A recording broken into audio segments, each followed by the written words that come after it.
Already, deforestation is taking its toll on Earth and our organisms. 18 million acres of forest lost every year, and up to 28,000 species are predicted to go extinct in the next 25 years due to deforestation. This threatens biodiversity because if enough species are removed from one niche, there will be no more species to take its place in the ecosystem. The effect of having healthy trees is demonstrated in the video we watched in Yellowstone National Park. The addition of wolves to Yellowstone stopped elk from overeating the willows along the riverbanks, allowing the trees to grow.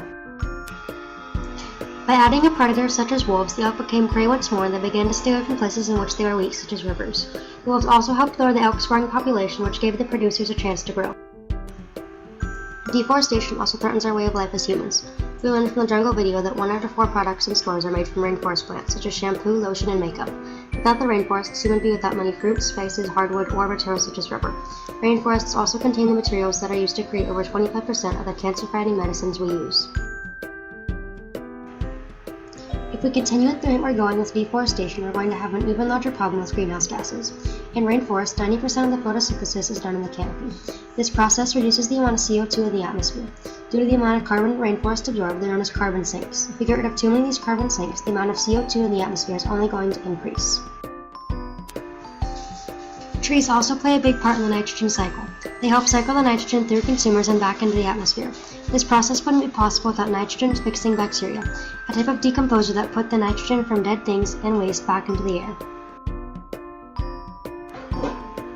Rainforests also cycle an incredible amount of water. 2/3 of Earth's water cycles through the Amazon rainforest alone, and without forests like the Amazon, our water cycle is going to collapse. An example of a current problem that is threatening biodiversity is the Zika virus. This virus is carried by female mosquitoes, who are considered to be some of the most deadly creatures to humans because of all the diseases they carry.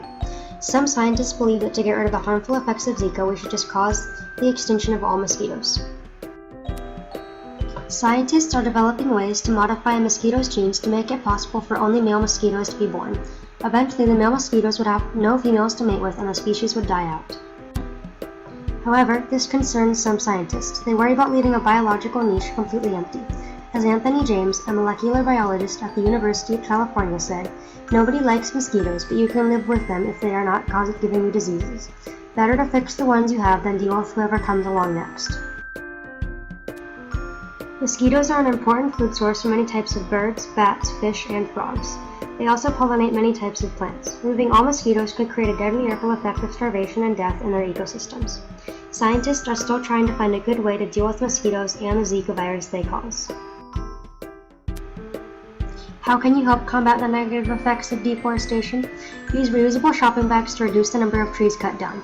Buy products that don't waste materials and packaging. Reduce the amount of paper you use. As Albert Lee said, save Mother Earth, stop destroying forests. Created using Powtoon.